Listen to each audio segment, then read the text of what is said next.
هو فاكر نفسه هيسهر برّه ويرجع لي وقت ما يحب؟ جرعة صغيرة بس تخلّيه يفكّر 100 مرّة قبل ما يتأخّر برّه تاني. ما هي دي غيرة الستات، عميا. والله إحنا غلابة. لو كنا زي ستات فرنسا كنتم هتقولوا علينا إيه؟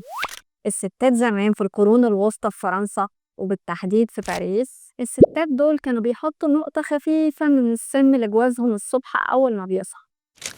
السم كان ولا بيأذيهم ولا كان بيموتهم، بس كانوا بيخلّيهم محتاجين للترياق اللي بياخدوه أول ما بيرجعوا البيت من مراتاتهم.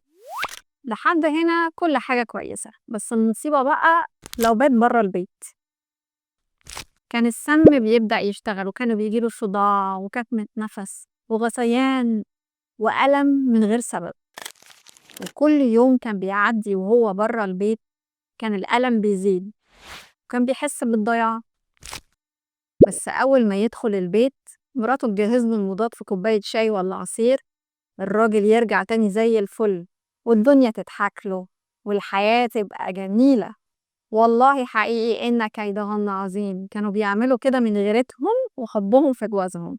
يعني لمّا نمسك الموبايل ونقلِّب كده يمين والّا شمال، اسكتوا وعدّوها لنا وافتكروا كده ستات فرنسا.